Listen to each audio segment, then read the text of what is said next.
हरे कृष्णा। आज की इस क्लास में सभी भक्तों का स्वागत है। हम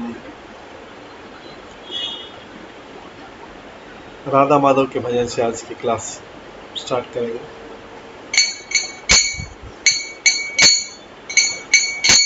जय राधा माधवा कुंज बिहारी,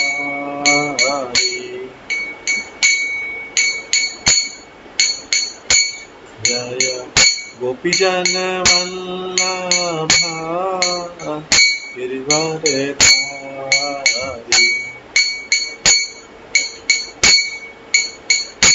यशोदानंदन ब्रज जनरंजन,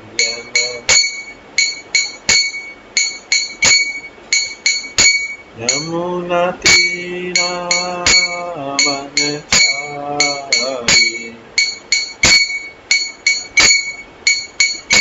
जय राधा माधवा कुंज बिहारी।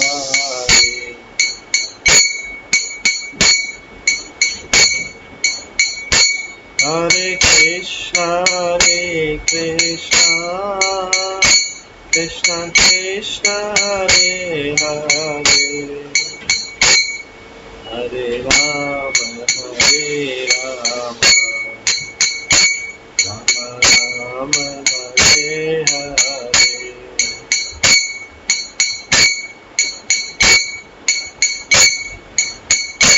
हरे कृष्णा कृष्णा कृष्णा हरे हरे, हरे राम राम राम हरे हरे।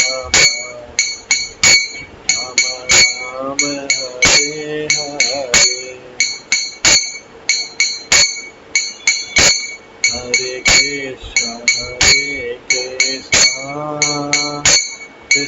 कृष्णा हरे हरे, हरे राम राम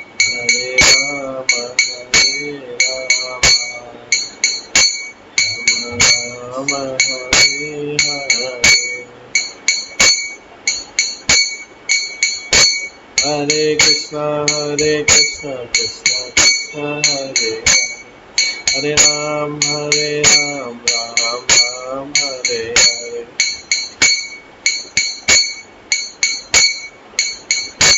हरे कृष्णा कृष्णा कृष्णा हरे हरे, हरे राम राम हरे हरे। जय राधा गोविंद राधे,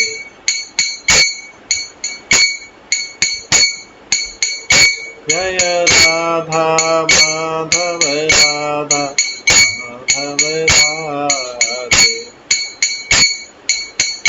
जय गौरनिताय जय गौरनिताय जय गौरनिताय, जय जय प्रभुपाद जय जय प्रभु। निताय गौर हरि बोल निताय गौर हरि बोल।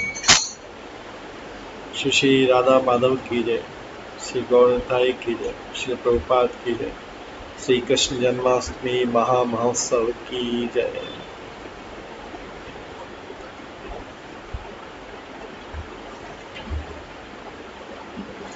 कल हम श्रवण कर रहे थे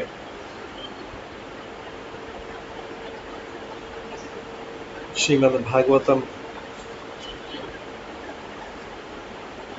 का जो सार है, ये इसमें अलग अलग चैप्टरों से श्रीमद् भागवतम में जो कोटेशन दिए हैं उसका श्री चैतन्य भागवतम में श्रवण कर रहे थे, जिसमें बलराम जी किस जो गोपियों के साथ संग करते हैं वैसा संग और किसी को नहीं करना चाहिए, क्योंकि हम एक साधारण पुरुष है, भौतिक जगत के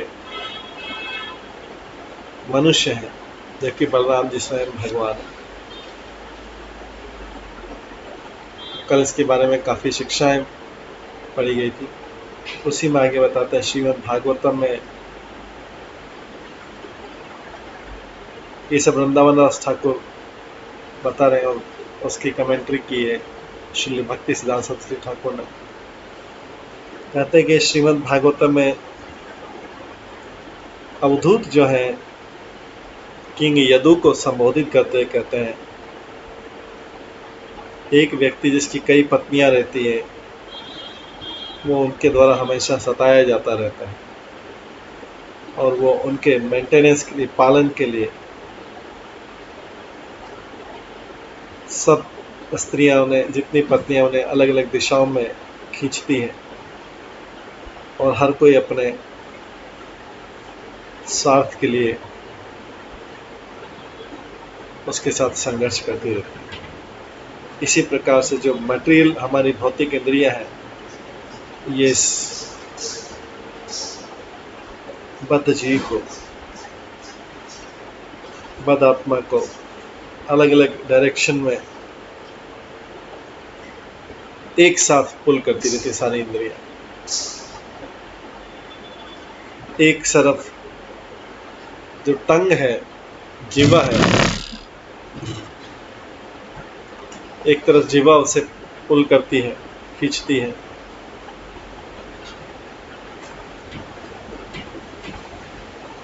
टेस्टी फूड के लिए, प्यास के लिए, उचित ड्रिंक और दूसरी तरफ उसके जननांग जो है उसको संतुष्टि के लिए, उनकी संतुष्टि के लिए खींचते हैं। और जो स्पर्श इंद्रिय है, त्वचा है, वो सॉफ्ट और इंद्रिय विषयों को सुख पहुंचाने वाली वस्तुओं की तरफ खींचते हैं। जो पेट है, बेली, वो तब तक उसको खींचती रहती है जब तक भर नहीं जाए। और जो कान है उसको प्लीजिंग साउंड के लिए, प्लीजिंग ध्वनि के लिए, प्लीजिंग ध्वनि सुनने के लिए डिमांड करते हैं। नासिका जो है प्लीजेंट अरोमास, सुगंधित वस्तुओं के सूंघने के लिए इच्छा करती है। और जो आईज है, दृष्टि है, फिकल आईज, वो प्लीजिंग दृश्य, आनंद देने वाले दृश्यों का के लिए डिमांड करती है। इस प्रकार से सारे इंद्रियां और अंग, हर किसी को संतुष्टि चाहिए और वो जीव को अलग अलग दिशाओं में खींचते रहते। इसी स्कंद के 10वें अध्याय में भगवान कृष्ण जो है उद्धव को कहते हैं श्रीमद् भागवतम में कि व्यक्ति को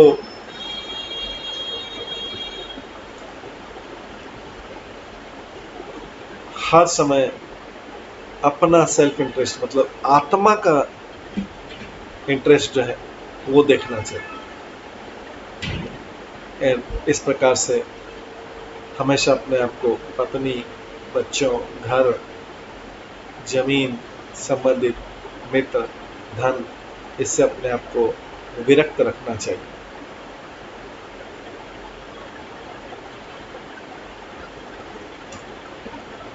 इस प्रकार से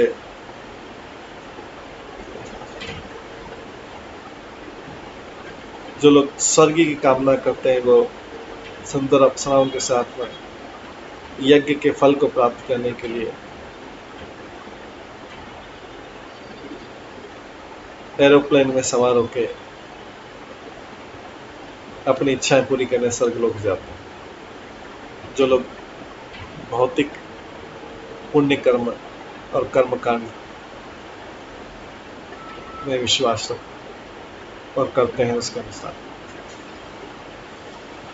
इस प्रकार से वो स्वर्ग में रिलैक्स रहते हुए, कंफर्टेबल रहते हुए, स्वर्गीय आनंद, स्वर्ग के बगीचों में आनंद प्राप्त करते हैं, लेकिन उन्हें पता नहीं रहता कि वो अपने पुण्य फल को ख़त्म कर रहे हैं। स्वर्ग में जाके ख़त्म करने के बाद में जैसे ही उनके ख़त्म होगा पुण्य कर्म, नीचे गिरेंगे, इस भौतिक जगत में गिरेंगे।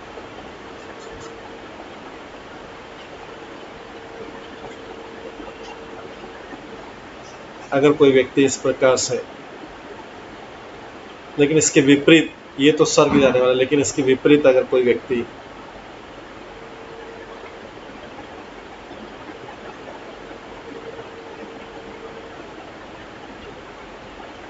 पाप पूर्ण क्रियाओं में, अधार्मिक क्रियाओं में गलत संग के कारण, या अगर इंद्रिया कंट्रोलेंस के कारण लगा रहता है, तो इस प्रकार का व्यक्ति जो है बहुत, इस प्रकार जो व्यक्ति वो भौतिक इच्छाओं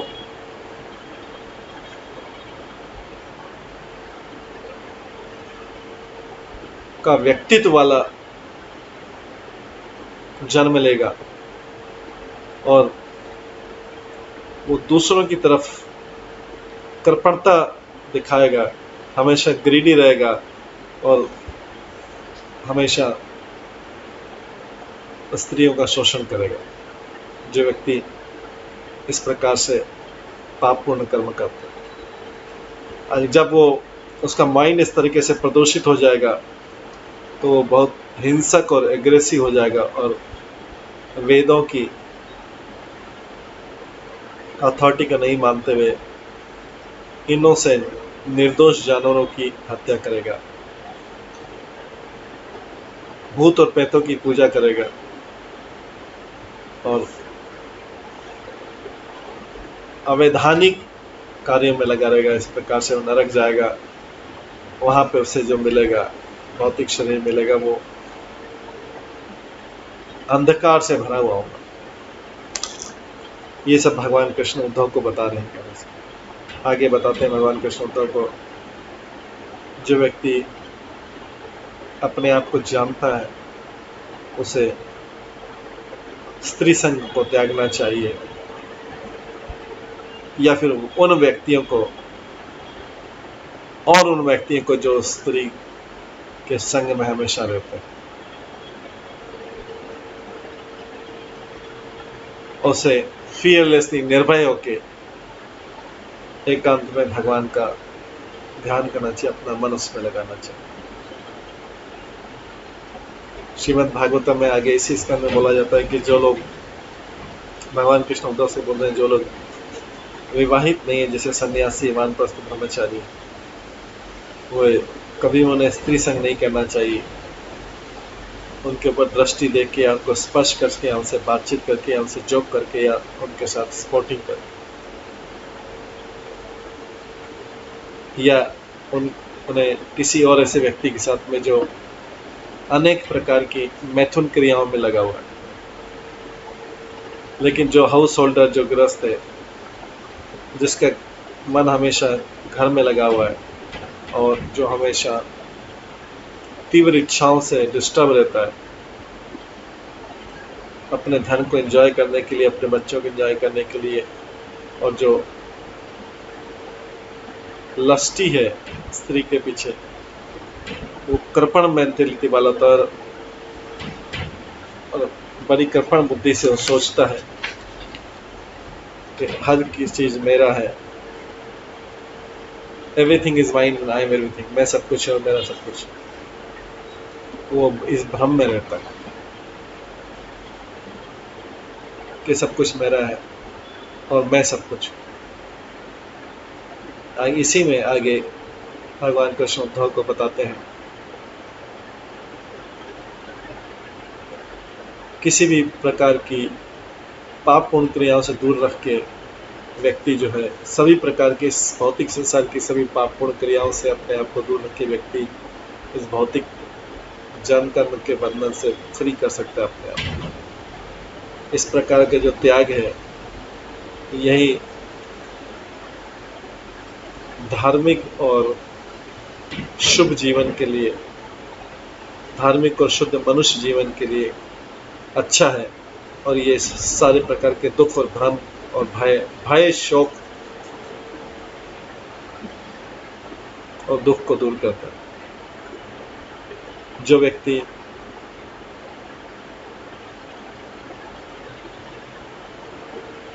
सोचता है कि भौतिक जीवन के जो इंद्रिय विषय हैं यही चाहिए, वो सर्टेनली उनसे आकर्षित हो जाता है। इस प्रकार के आकर्षण से लस्ट उत्पन्न होता है और ये लस्ट जो है ये व्यक्ति में झगड़ा करवाता है। झगड़े से, कलह से असहनीय क्रोध उत्पन्न होता है और उससे व्यक्ति और अज्ञानता में चला जाता है। ये अज्ञानता जो है व्यक्ति को ओवरटेक कर लेती है, उसकी बुद्धि को अपहरण कर लेती है।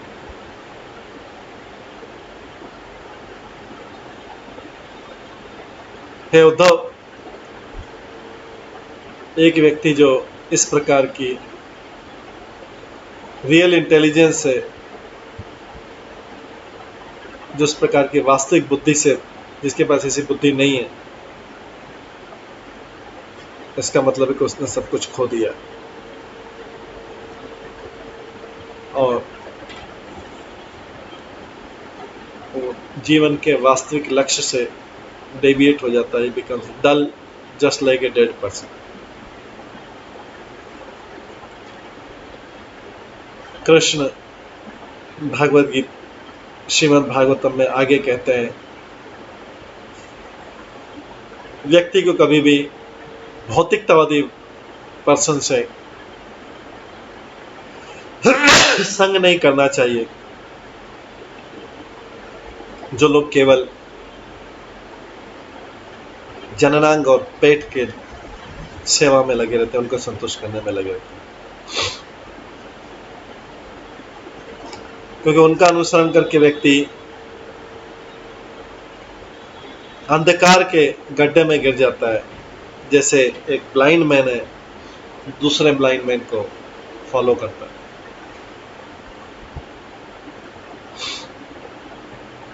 इसी चैप्टर में पुनर्वा के एक स्त्री के संग का वर्णन आता है। भक्ति रसामृत सिंधु में भी एक श्लोक आता है जिसमें कहा गया है, जिसमें एक आचार्य है जो बोलते हैं कि जब से मैं भगवान की सेवा में लगा हूं और उससे जो मुझे आनंद प्राप्त हो रहा है, उसकी तुलना में जब भी मैं इस भौतिक जगत के मैथुन के आनंद को सोचता हूं तो मैं उस विचार पे थूक देता हूं। मेरे जो होठ है वो डिस्टेस्ट में घृणा से कर्ल हो जाता। भक्ति रसामृत सिंधु में आगे बताया गया, एक बुद्धिमान व्यक्ति जिसके हृदय में थोड़ा सा कृष्ण के प्रति आकर्षण जगा है,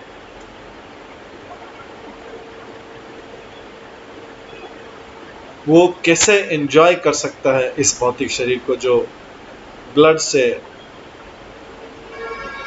स्किन से, त्वचा से कवर है, मांस और मकस से भरा हुआ।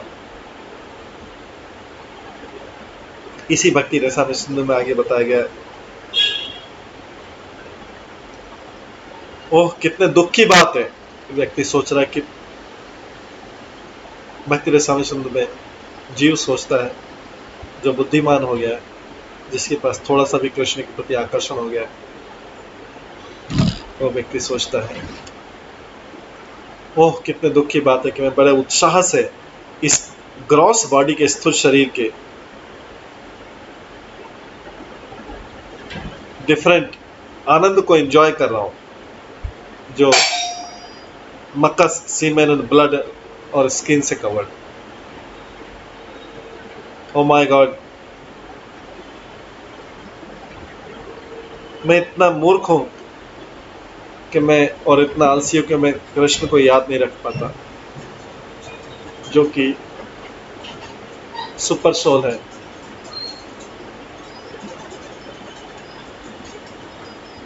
जो कि परमात्मा है और आध्यात्मिक आनंद का व्यक्तिगत रूप है। आगे वो सोचता है, इस प्रकार के स्थूल शरीर को कब मैं त्याग करूंगा।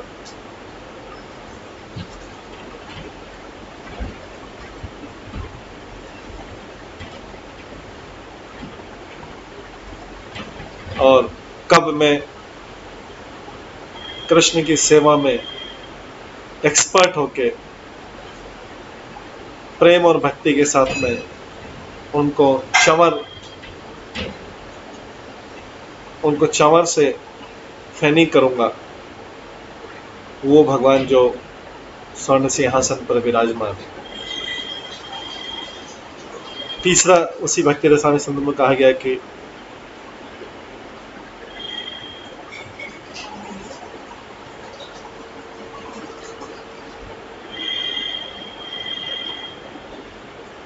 जो लोग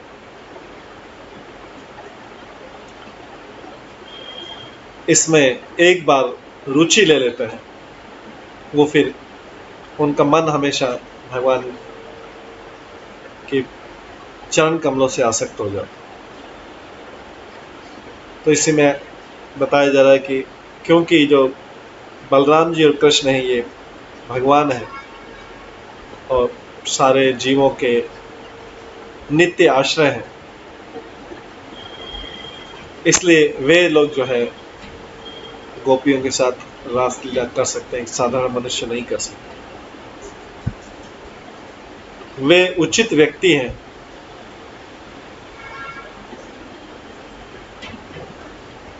और वे माधुर्य रस का आश्रय लेके सारा कार्य करते हैं।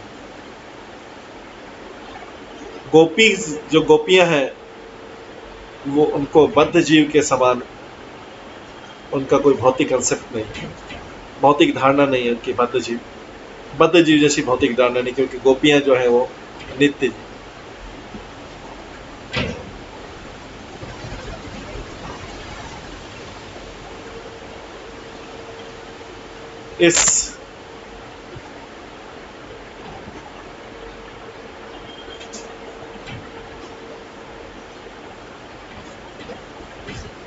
इस भौतिक जगत में जो लिविंग एंटिटीज है, वो अपने आप को भोक्ता समझते हैं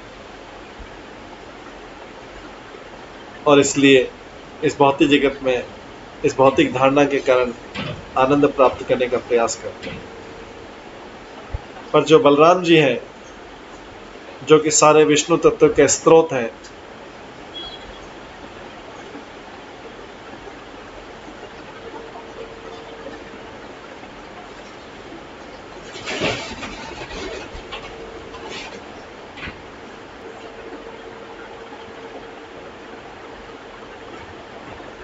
इसलिए जो मोस्ट फॉर्चुनेट मुनि है, भगवान बलदेव की महिमा को श्रवण करते हैं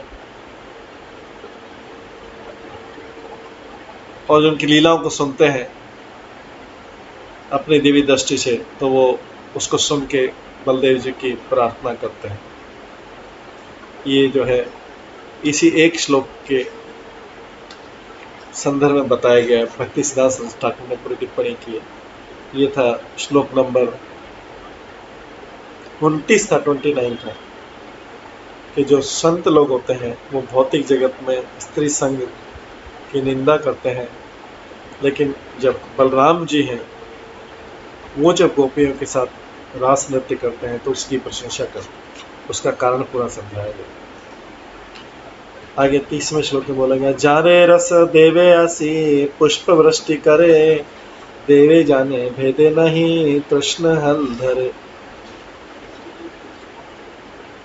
इस प्रकार से जब बलदेव जी रासलीला कर रहे थे तो देवता लोगों ने ऊपर से पुष्प वर्षा की क्योंकि वो जानते थे कि कृष्ण की रासलीला और बलराम जी की रासलीला में कोई अंतर नहीं है। चैतन्य चरितामृत में बताया गया है कि कृष्ण और बलराम में कोई अंतर नहीं है, क्योंकि कृष्ण जो है सारे अवतारों के स्रोत है और बलराम जी उनका विस्तार है, उनका दूसरा शरीर। बलराम जी कृष्ण का विस्तार है, वे केवल रूप में अंतर है। बलराम जी कृष्ण के प्रथम विस्तार के रूप में कृष्ण की लीलाओं में सहयोग करते हैं। चैतन्य चरितामृत में बताया गया कि भगवान का जो पहले वैभव रूप है वो श्री बलराम जी। बलराम जी और कृष्ण के बॉडीली कलर अलग अलग है, बट बलराम जी कृष्ण के इक्वल है।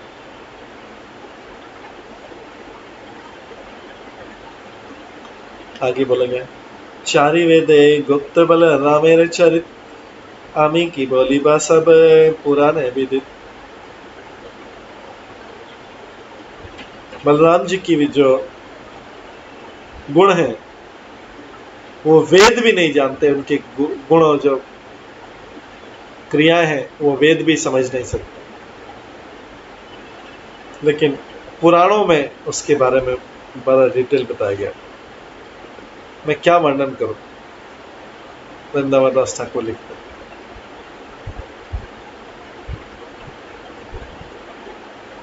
जो भी वेदों में कॉन्फिडेंशियल है वो वैष्णव पुराण में अच्छी तरह लिखा हुआ है।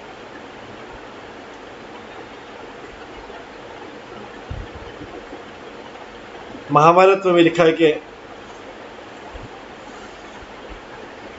व्यक्ति को वेदों का मीनिंग वेदों का मतलब इतिहास की और पुराण की दृष्टि से समझना चाहिए। वेद जो होते हैं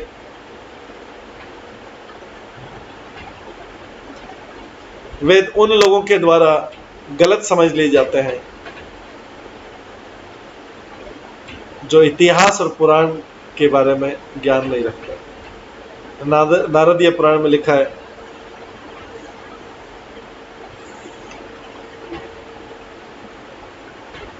नारद पुराण में बताते हैं कि भक्त बोलते हैं कि मैं पुराणों के मैसेज को ज्यादा महत्वपूर्ण समझता हूं वेदों से, क्योंकि वेदों का मतलब हर कोई नहीं समझ पाएगा, लेकिन पुराणों को समझने में सहायता करते हैं। और जो पुराण की सहायता नहीं लेते हैं वेदों को समझने में, वो उसको गलत तरीके से समझ सकते हैं। जो वेदों ने एस्टेब्लिश किया वही पुराणों में बिना संशय के। अगर कोई व्यक्ति पुराणों को रिजेक्ट कर सकता है, पुराणों को तिरस्कार कर देता है, चाहे उसका मन और इंद्रिय कंट्रोल हो, वो पशु के रूप में जन्म लेगा, क्योंकि पुराणों को स्वीकार नहीं कर रहा है, खाली वेदों को स्वीकार कर रहा है। वो जीवन के लक्ष्य को प्राप्त नहीं कर सकता। स्कंद पुराण में प्रभास खंड में कहा गया है कि भक्त लोग बोलते हैं कि मैं उसमें मेंशन किया कि वेदों को पुराणों के समान समझना चाहिए। जो वेदों में है वही पुराण, इसमें कोई संशय नहीं कि पुराणों में भी है।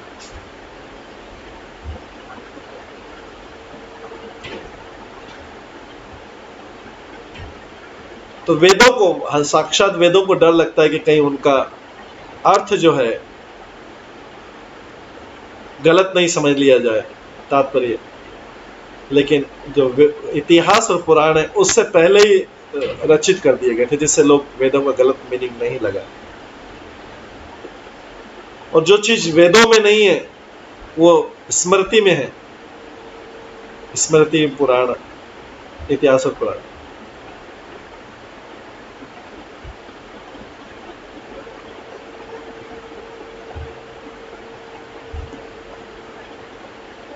जो व्यक्ति चार वेदों को जानता है उनके और उनके अंग को जानता है, उपनिषद को जानता है, पर पुराण को नहीं जानता, वो उसको बहुत विद्वान नहीं माना जाता। तो वेदों के साथ पुराण को भी जानना जरूरी है। तो जो बलराम जी की इसलिए मेंशन है कि बलराम जी की सारी जो विशेषता है, बलराम जी के सारे गुण हैं, वो वैष्णव पुराणों में है। स्पेशली श्रीमद् भागवतम के 5वें स्कंद के 16वें अध्याय से लेकर 25वें अध्याय तक, 6ठे स्कंद में 16वें अध्याय में, 10वें स्कंद में और विष्णु पुराण में भी बलराम जी की महिमा। आगे बोला गया, मूर्खा दोषे केहा केह ना देखी पुराण, बलराम रस क्रीड़ा करे अप्रमाण। मूर्खता के कारण कुछ लोग पुराणों को नेग्लेक्ट करते, उपेक्षा कर देते हैं और बलराम जी की रासलीला को अप्रामाणिक मानते। उनको पता नहीं कि बलराम जी की भी रासलीला हुई। मूर्ख दोष मतलब फुलिशनेस के कारण। जो व्यक्ति शास्त्रों का अर्थ या तात्पर्य न समझ पाता उसे मूर्ख कहा जाता है।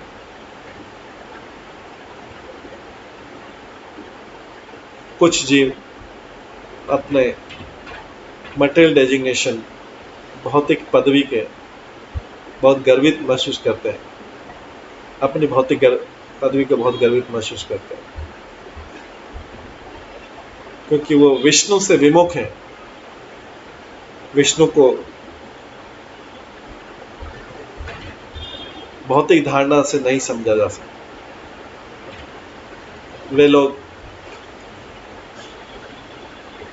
पुराण और श्रीमद् भागवतों को डिस्कस नहीं करते, और कई लोग जो हैं वो श्रीमद् भागवतम के कंक्लूजन को, सारांश को नहीं समझ के अपराधी बनते हैं। जबकि श्रीमद् भागवतम जो है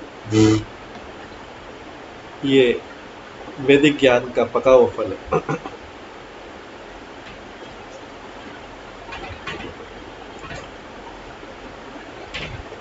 ये जो दो कैटेगरी के लोग हैं,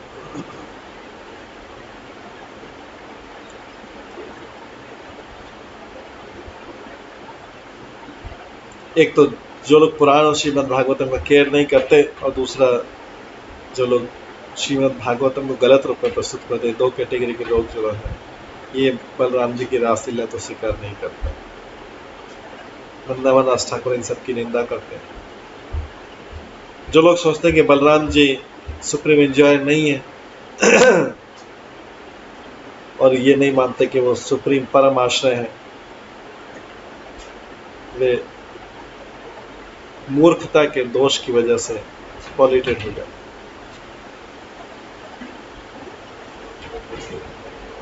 आगे बोला गया, एक थानी दुई भाई गोपिका समाजे, करी लेना रास क्रीड़ा वृंदावने माजे। दो ब्रदर जो कृष्ण बलराम हैं, दोनों ने रास क्रीड़ा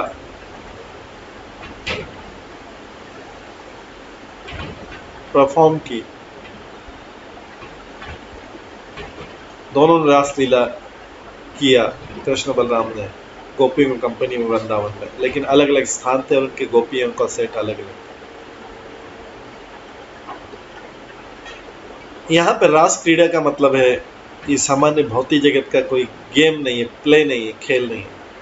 यह है होली फेस्टिवल, पवित्र त्योहार।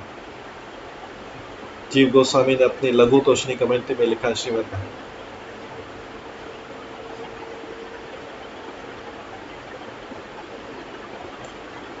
अब एक बार उन्होंने वास्तव में जो होली का त्योहार है उसको भी खेला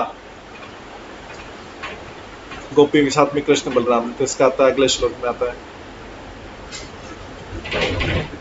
कदाचित अथ गोविंद रामस क्षणभूत विक्रमः,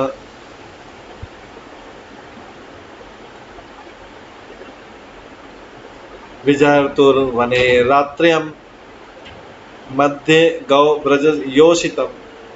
एक बार गोविंद कृष्ण और बलराम जी जो कि बहुत से अद्भुत लीलाएं करते हैं, एक बार वो वन में होली खेल रहे थे, वन में रात्रि में होली खेल रहे थे गोपियों के साथ। तो इसमें कमेंट्री में भक्ति सिद्धांत सरस्वती ठाकुर लिखते हैं कि श्री सुखदेव गोस्वामी ने जब परीक्षित महाराज को शिव चतुर्दशी के पास लीला के बारे में बताया कि किस तरह से कृष्ण ने नंद महाराज को एक अजगर सर्प के चंगों से छुड़ाया था। वो सर्प था विद्याधर देवता था, जो उसका नाम सुदर्शन था।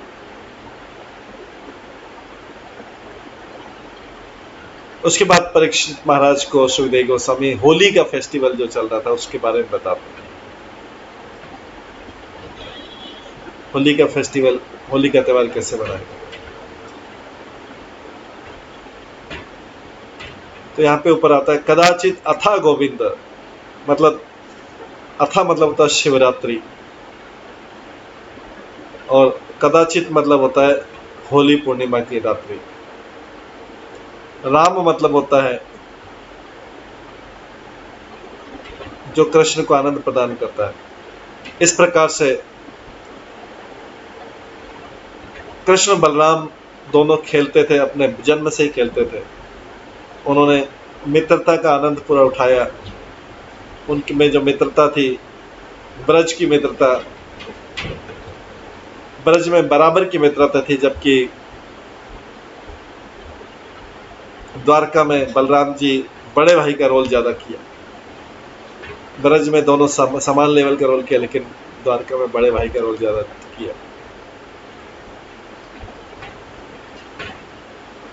तो यहाँ पे बलराम जी की जो बड़े भाई की भूमिका थी वो मुख्य नहीं थी। बलराम जी की जो वृंदावन की लीला है उसमें बलराम जी की बड़े भाई की भूमिका मुख्य नहीं थी। द्वारका में उन्होंने मुख्य भूमिका अदा की बड़े भाई के रूप में बलराम ने।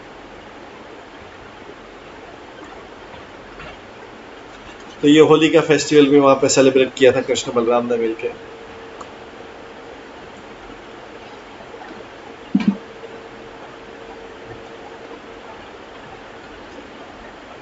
कृष्ण बलराम दोनों ने होली के समय अच्छे रंग बिरंगे फूलों की माला पहनी और स्वच्छ वस्त्रों को धारण किया, और उनके सारा शरीर जो है डेकोरेट था, चंदन से लेपित। गोपियों ने उस समय बड़े आकर्षित रूप में उनकी महिमा का गुणगान किया था। उनसे आकर्षित होकर उन स्नेह से संबंधित जो है उनकी महिमा का गुणगान किया। आगे बोलते हैं ये सब रात्रि में होली खेल रहे थे। निशामुखम मानयंतव उदितोदूपतारकम मल्लिका गंध मत्ताली जुष्टम कुमुदा वायुना। इस प्रकार से दोनों भगवान के दोनों अवतारों ने उस रात्रि की प्रशंसा की जिसमें चंद्रमा पूरी चांदनी बिखेर रहा था और सारे नक्षत्र तारे दिखाई दे रहे थे, और कमल के सुगंध से भरी हुई हवा चल रही थी, और जो मधु थे, जैस्मिन चमेली के फूलों से जो मधु निकलता है उसको लेके सुगंध फैला रहे थे। ये सब जो है कृष्ण बलराम की रासलीला के बारे में बने। ये भागवतम से काफी कुछ लिया गया है। आगे वाला जगतो सर्वभूतानां मनः सर्वन मंगलम। कृष्ण बलराम ने गाया, sang और सारे म्यूजिकल साउंड भी उत्पन्न किए। उनका जो गाना था कृष्ण बलराम ने जो सुंदर तरीके से गाया, वो सारे जीवों को के कर्णों को आनंद प्रदान करने वाला।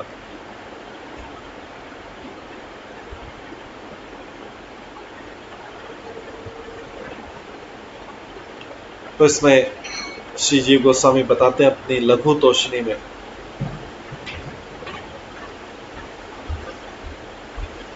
कि इसमें एक मूर्छना शब्द आता है। संगीत में मूर्छना एक स्केल होता है नापने का, जो 700 निकलते हैं वो कैसे सीक्वेंस में निकलते हैं आगे पीछे।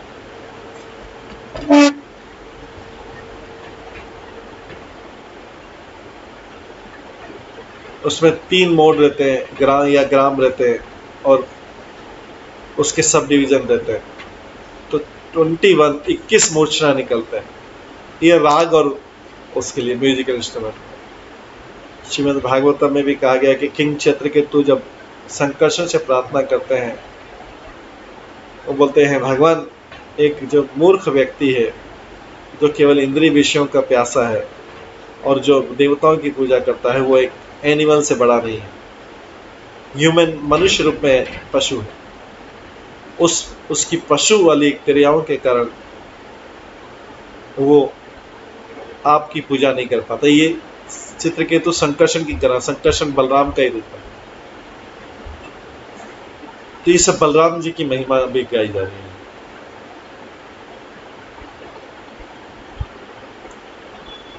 ये ऐसे लोग जो नगण्य रूप है, देवताओं की जिनकी कोई स्थिति नहीं है, वो उनकी पूजा करते हैं, आपकी पूजा को छोड़ के बलराम जी से प्रार्थना कर रहे हैं, शंकर जी से प्रार्थना कर रहे हैं चित्रकेतु।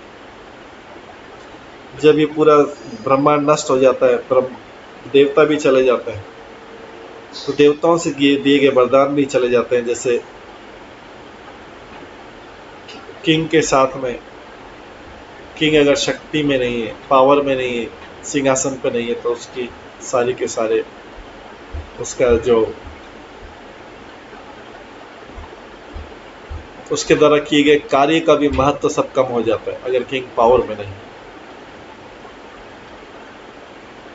तो इस प्रकार से बलराम जी की और शंकरषण की महिमा भागवत में बहुत बताई गई।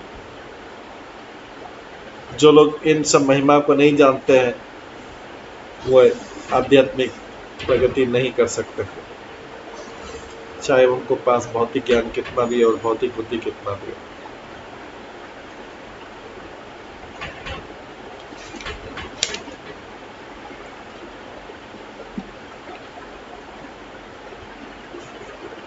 भागवतम में चैतन्य चेतामृत के आदि में लीला में भी कंक्लूजन है कि जो बलराम जी हैं वो कृष्ण का ही दूसरा स्वरूप है।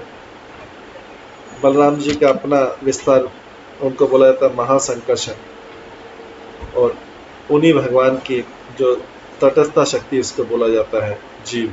हम जीव उन्हीं संकर्षण की तटस्थता शक्ति। ये महासंकर्षण जो है ये सभी जीवों के आश्रय, उनका फ्रेगमेंट, उनका जो एक अंश है पुरुष, उनका अंश पुरुष को बोलते हैं कला। जब ये पहला पुरुष अवतार जो है, अगर वो माया के ऊपर दृष्टि डालते हैं तो माया को गर्भित कर देते हैं और उसके अंदर लाइफ डाल देते हैं जीवों के रूप में। उस माया को गर्भित करके यही जो संकर्षण या बलराम जी जिनकी महिमा गाई जा रही, इन्हीं का एक अंश जो पहला पुरुष अवतार है, वो जब माया के ऊपर दृष्टि डालते हैं तो माया गर्भित हो जाती है और उसमें जीवन आ जाता है, लिविंग एंटिटी आ जाती है।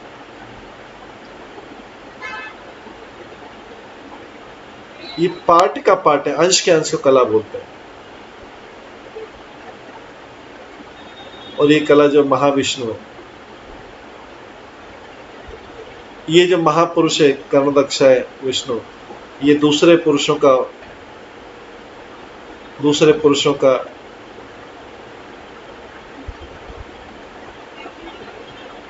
स्रोत है। जैसे गर्भदक्षा विष्णु और क्षीरदक्षा विष्णु, उनका भी स्रोत ये महापुरुष है कर्मदक्षा विष्णु।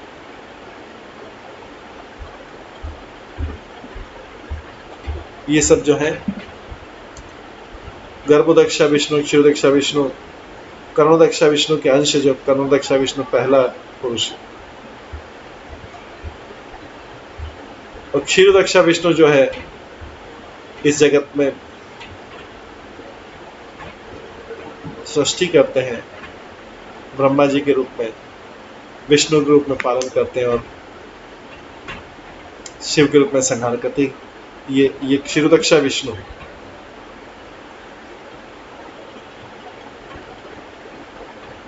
वे स्वयं जो है कई अवतार लेते हैं। कौन? क्षीरोदक्षा विष्णु सारे अवतार लेते हैं। वो लॉर्ड विष्णु जो है सारे अवतारों के स्रोत है। वो नित्यानंद के छोटे से अंश। ये नित्यानंद बलराम जी की महिमा है।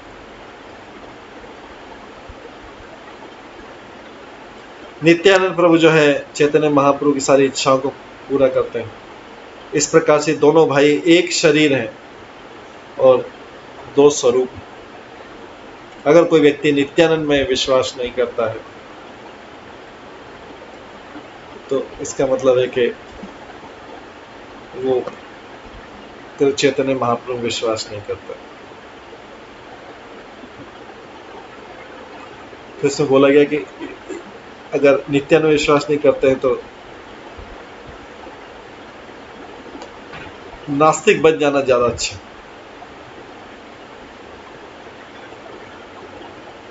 बजाय कि हिपोक्रेसी या धूर्तता प्रदर्शित करना। आगे के श्लोक में आता है, 38 श्लोक में आता है। ये सब बलराम जी और नित्यानंद प्रभु की महिमा गाई जा रही, उसी के संदर्भ में सादा चल रहा है।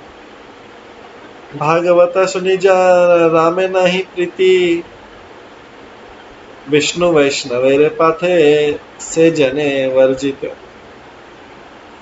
जिसका बलराम जी के प्रति प्रेम नहीं है, श्रीमद् भागवतम सुनने के बाद ही बलराम जी में प्रेम नहीं आता, वो स्वयं कृष्ण और उनके भक्तों द्वारा तिरस्कृत कर दिया जाता है, रिजेक्ट कर दिया जाता है, उसका बहिष्कार कर दिया जाता है, जिसको बलराम जी के ऊपर विश्वास नहीं। कमेंट्री में क्या गया, जब तक ये जीव जो है बद्ध है तब तक वो भगवान की भक्ति में नहीं। भगवान जो सच्चिदानंद है और वैष्णवों के भगवान, जब तक बद्ध जीव अवस्था में है जीव, वो इस चीज को आत्म साक्षात्कार नहीं कर पाता कि भगवान जो है सच्चिदानंद। जैसे इसको पता लगता है कि भगवान सच्चिदानंद है और 3 पुरुष अवतारों में अवतार लेते हैं, गर्भदक्षा विष्णु क्षीरोदक्षा विष्णु, वो भ्रम से और भौतिक बुद्धि से मुक्त हो जाता है।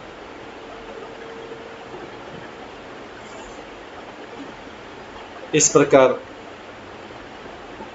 उसका जो ये अनुभव है उसके अंदर आध्यात्मिक बुद्धि पैदा करता है और उसको इस प्रकार की जो आत्म साक्षात्कार है उसमें ट्रांसलेंटल आध्यात्मिक बुद्धि, ट्रांसलेंटल इंटेलिजेंस उत्पन्न करता है और वो भक्ति में आगे बढ़ता है।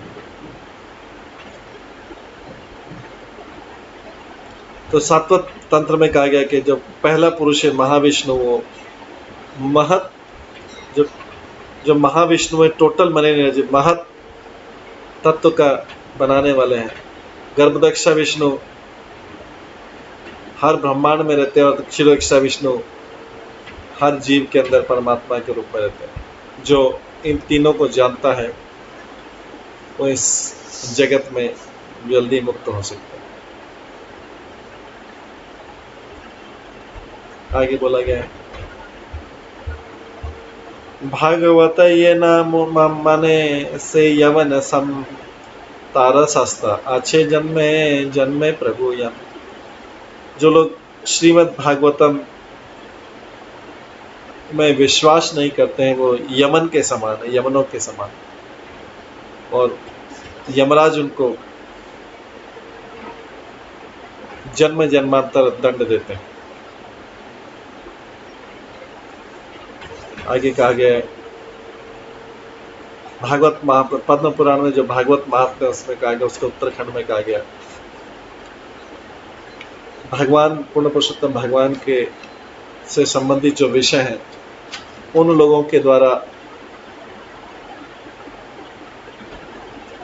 समझे जा सकते हैं जो श्रीमद् भागवतम को श्रवण करते हैं, उनको डिस्कस करते हैं।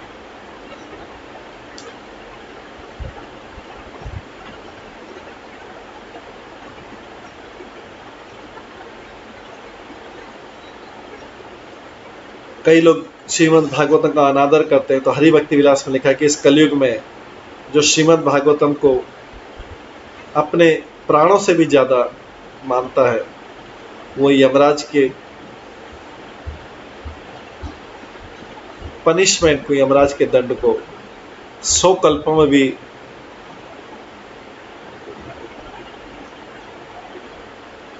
यमराज के दंडों को 100 कल्पों में भी नहीं पाएगा। उसको जो श्रीमद् भागवतम के महत्व को समझता है और उसको अपने प्राणों से भी ज्यादा प्रिय समझता है। हरि भक्ति विलास में आगे लिखे, कोई दुष्ट व्यक्ति जो श्रीमद् भागवतम का महत्व नहीं समझता है और जो दूसरों को इसमें बाधा डालता है, उसके 100 पीढ़ी जो है नरक में जाएगा।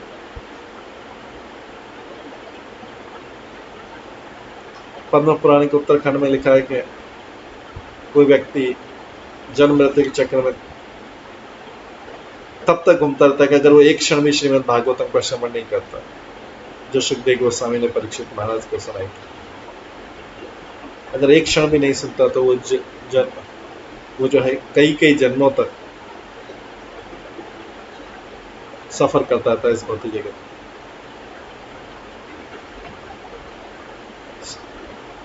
सुखदेव गोस्वामी बताते हैं, व्यक्ति जो श्रीमद् भागवतम को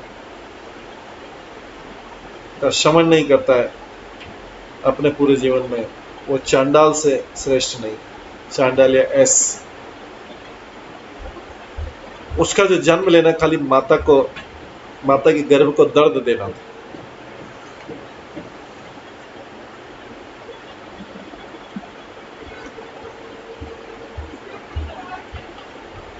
इंद्र जो कि स्वर्ग के राजा हैं, वो डिक्लेयर करते हैं कि एक पापी व्यक्ति जो श्रीमद् भागवतम के टॉपिक को नहीं सुनता है, केवल अर्थ पे बर्डन है और हालांकि जी रहा है लेकिन वो डेड है।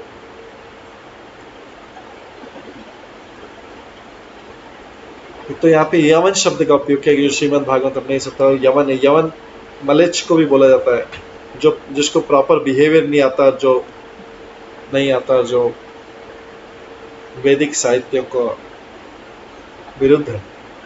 महाभारत में कहा गया है आदि पर्व में, ययाति जो है,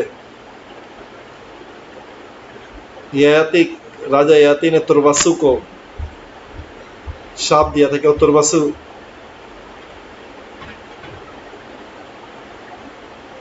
क्योंकि ययाति ने जब अपने पुत्रों से मांगा था, यौवन मांगा था अपने बुढ़ापे के बदले में, तो नहीं दिया था, तो ययाति ने उसको शाप दिया था कि हालांकि तुम मेरे हृदय से उत्पन्न हो पर तुम मुझे अपना युवावस्था नहीं दे रहे हो, इसलिए तुम्हारे जो पुत्र हैं मेरा राज्य नहीं प्राप्त करेंगे। आप तुम मूर्ख हो और तुम लो क्लास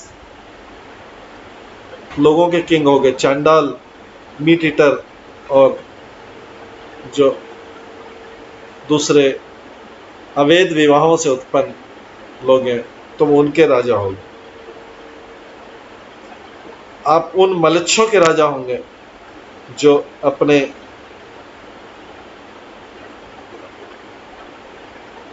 गुरु पत्नियों की तरफ एक काम भावना से देखते हैं,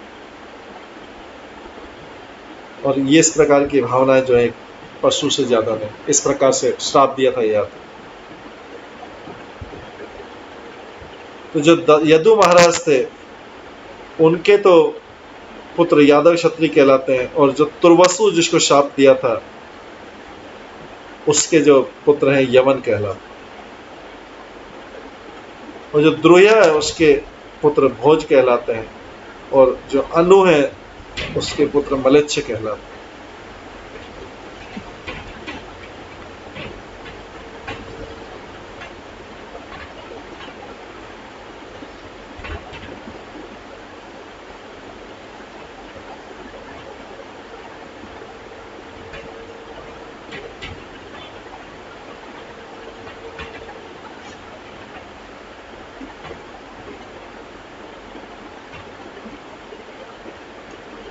हरिवंश पुराण में आता है आगे भी।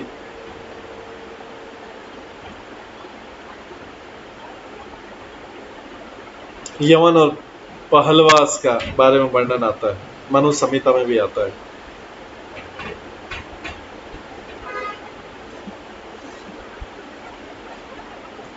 ये सब जो है दस्यु कहलाते हैं।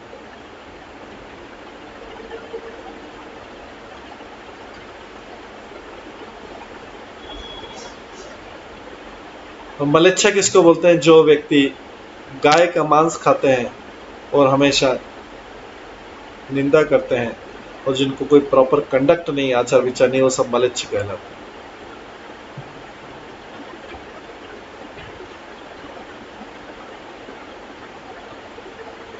और जो लोग यवन प्लेस से, जिन्होंने यवन प्लेस में स्थान में जन्म लिया, उनको यावंस बोलते हैं। तो चांडाल से भी नीचे होते हैं। 22% बुद्धिमान बोलते हैं वहां कई हजारों चांडालों में से एक यवन होता है।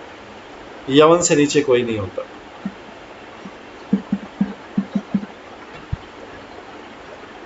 तो जो जीव है वो ऊंचे और नीचे कास्ट में जो जन्म लेता है उनके क्रियाकलापों के अनुसार है।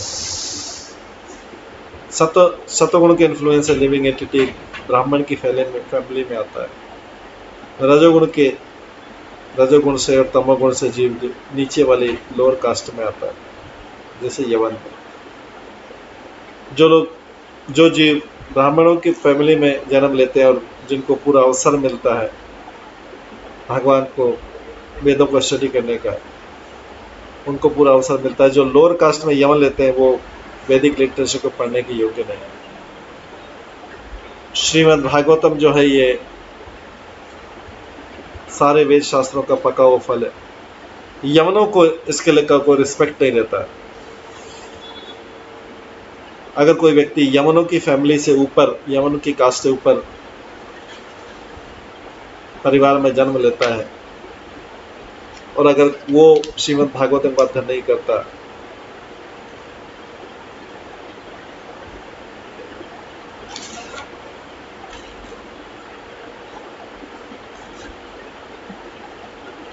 तो वो भी डिग्रेड हो जाता है और फुलिश अनकल्चर्ड यवन बन जाता है।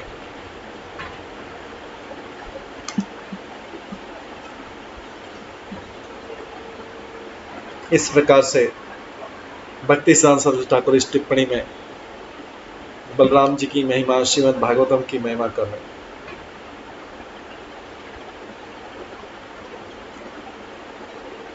हरिदास ठाकुर हालांकि यवनों की फैमिली में जन्म लिया था, लेकिन वो श्रीमद् भागवतम का रिस्पेक्ट करते थे और उसके कंक्लूजन से पूरी तरह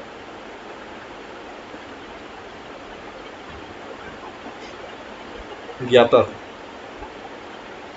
इसलिए हरिदास ठाकुर जो हैं क्रिस्ट जेले ब्राह्मणों के और शुद्ध भक्तों के, परमहंसों के शिरोमणि।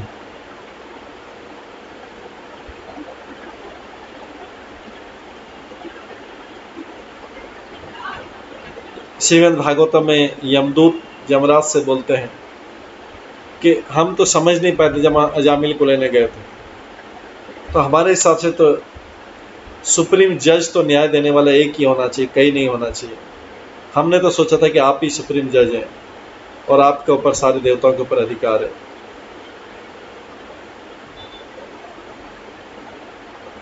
और हमें यही इंप्रेशन था कि आप ही सब कुछ क्या सही क्या गलत बताते।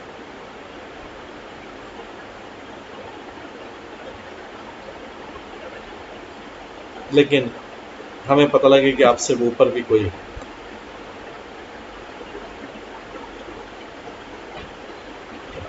इस प्रकार से इस प्रसंग को भक्ति सिद्धांत सरस्वती ठाकुर अपनी कमेंट्री से एक्सप्लेन कर रहे हैं। कृष्ण बलराम के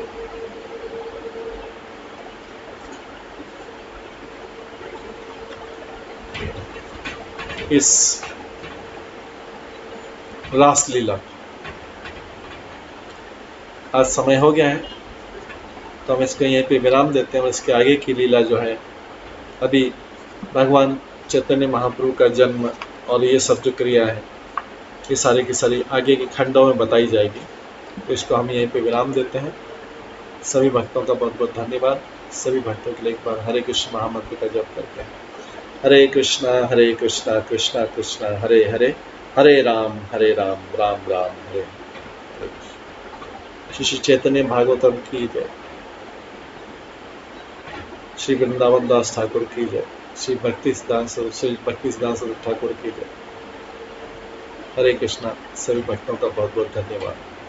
सभी भक्तों को आज जन्माष्टमी की शुभकामनाएं। हरे कृष्ण।